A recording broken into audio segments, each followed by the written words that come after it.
ব্ৰহ্ম মুহূৰ্ততে আপোনালোকে ব্ৰহ্ম মুহূৰ্ততে উঠক সূৰ্য উঠাৰ প্ৰায় 48 মিনিট আগত ব্ৰহ্ম মুহূৰ্ত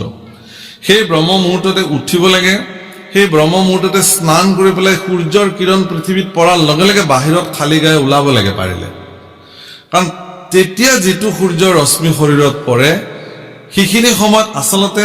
আমাৰ ভাৰতবৰ্ষৰ সনাতনী পৰম্পৰা মতে নদীত নামি মানে আকণ্ঠ জলত থাকি পেলাই বা পানীত নামি নাভিলৈকে পানীত থাকি জল অৰ্ঘ্য কৰে এইবিলাক বহুতে কয় যে সূৰ্য ইমান দূৰত আছে ইয়াৰ পৰা আপুনি জল দিলে কেনেকৈ হ'ব নহয় আসলতে তামৰ পাত্ৰেৰে সাধাৰণতে জল দিয়ে তুলসীত জল দিয়ে ৰাতিপুৱা তাৰমানে তামৰ পাত্ৰত যেতিয়া পানী থাকে পানীটো কোপাৰ হৈ যায় হেতু তামে হৈ যায় সেই তামৰ পানীখিনি যেতিয়া তেনেকৈ দিব তেওঁৰ শৰীৰটো ইতিমধ্যে ভিজি থাকে আৰু সেই তামৰ মাজেৰে তামৰ জলৰ মাজেৰে সূৰ্যৰ ৰশ্মি যদি পাৰ হৈ আহি শৰীৰত পৰে তেতিয়ালে শৰীৰত এক বিশেষ শক্তি জাগ্ৰত হৈ যায় বিশেষ এনাৰ্জি আপোনালোকে ৰাতিপুৱা যিবিলাক এইবোৰ কাম কৰে তেওঁলোকে জানে আৰু সেই এনাৰ্জিটো যদি প্ৰতিদিন সেই শক্তিটো যদি এজন যুৱকে বা এজন যুৱতীয়ে যদি ল'ব পাৰে তেতিয়ালে তেওঁ ইমান ঊৰ্জাৱান ব্যক্তি হৈ যাব তেওঁৰ সহজতে ভাগৰ নালাগিব সহজতে তেওঁৰ এলাহ নাহিব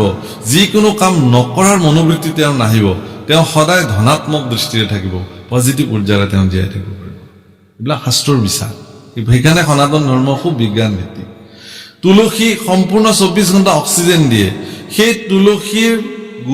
তুলসীত গৈ পেলাই তামৰ পাত্ৰেৰে যদি আপুনি সূৰ্যৰ ফালে মুখ কৰি জল দিয়ে ইয়াত সাইন্টিফিক ৰিজনটো সেইটোৱে তুলসীতটো হি ভৰপুৰ অক্সিজেন আছে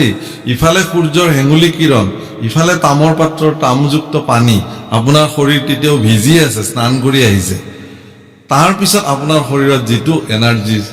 সৃষ্টি হ'ব যেটো শক্তি হি শৰীৰত ৰোগ প্ৰতিৰোধক ক্ষমতা বৃদ্ধি হয় সেইকাৰণে সাধক পুৰুষবিলাক চাবচোন নিৰোগী জীৱন তেওঁলোকে যাপন কৰে এইকাৰণে কৰে